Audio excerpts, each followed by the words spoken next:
एक बार तुम अपने स्वामी से कह दो जाके कि सुदामा नाम का कोई आपका मित्र आया, बस ऐसा। पार्षदों ने बड़े दयालु हैं, पार्षदों ने कहा आप यहीं तब तक खड़े रहिए जब तक हम आए। और भी पार्षद थे, एक दौड़ते हुए गया, जय जयकार हो प्रभु। कोई एक दरिद्र ब्राह्मण वेश में है और वो सुदामा कूद पड़े भगवान। ब्रह्मा शंकर को भी इंतजार करना पड़ता था, लेकिन सुदामा नाम सुनते ही भाग पड़े भगवान। और ये सब आश्चर्यचकित बात रुक्मिणी जी, पार्षद सब देख रहे हैं कि ऐसे तो कभी भगवान नहीं भागे, कि भाई ब्रह्मा जी आए भगवान भाग पड़े या शंकर जी आए, सब आकर इंतजार करते हैं। और प्रभु जब निकल, प्रभु दौड़ के गए सुदामा जी संकुचित हो रहे कि मेरी हड्डियां ऐसे सुकोमल, तन मेरे श्याम सुंदर के लग रहे हूं। उससे पूछते जा रहे कि इतना बड़ा वैभव स्वामी हमें।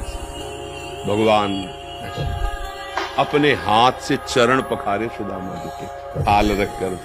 रुक्मिणी जी आश्चर्यचकित हो रही है, ऐसा कोई तपस्वी, ऐसा कोई महात्मा जिसकी ऐसे भगवान अभी तक तो नहीं देखा जैसा इस ब्राह्मण। और धोती कई जगह से फटी थी, जो दुपट्टी उसको कई ऐसे केवल अंग ढके हुए थे, ऐसी धोती थी, हड्डियां हड्डियां शरीर में।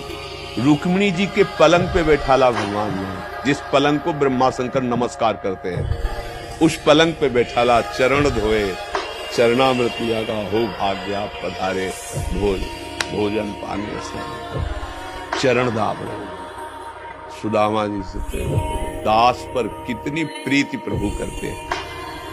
2-3 दिन 4 दिन सबसे प्रभु मिलवा रहे, परिचय कर रहे, मेरे मित्र सुदामा जी है, ऐसे बैठे।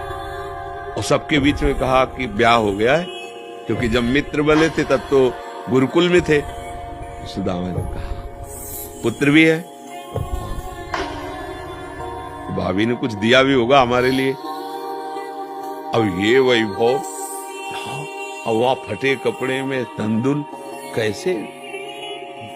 बोले देखो पहले चूक की थी, गुरु माता ने चले दिए थे हमारे लिए, और फिर चूक कर रहे हो, कुछ दिया है? अब भगवान ने ऐसे हाथ पकड़ा, उनका उठाया, इतने स्वादिष्ट कीमती वस्तु तुम छुपाए रखे हो। खोला, उस फटे पुराने कपड़े में लपटे हुए तंदुल, रोमान छोड़ा। रुक्मिणी जी देख रहे कि ऐसी प्रसन्नता से तो 56 भोग भगवान नहीं पाते द्वारिका जी, जैसी इस गरीब ब्राह्मण के तंदुल पार है। दूसरी मुट्ठी ली, तीसरी में रुक्मिणी जी ने हाथ पर, प्रभु बस इतना काफी है कि 2 मुट्ठी में 2 लोग का वैभव सुदामा को। प्रगट में 25 पैसे भी नहीं दिए, एक भी वस्तु नहीं। 3-4-5 दिन आनंद लिए, तो फिर सुदामा जी से कहा कि भगवान ऐसे चले। सुदामा जी ने सोचा कि प्रगट में तो कुछ दिया नहीं, हमें लगता विदा करने चल रहे हैं, तो कुछ अगर 2-4 असरफी भी होंगी तो खान पान व्यवस्था तो चली जाएगी। भगवान ने कहा जो अच्छे अच्छे कपड़े पहनाए थे, रास्ते में कोई उतार सकता है तो उतार दो, अपनी धोती पहन लो। रास्ते बोले आप इधर से ऐसे जा, फिर वहां से मुड़ जाना।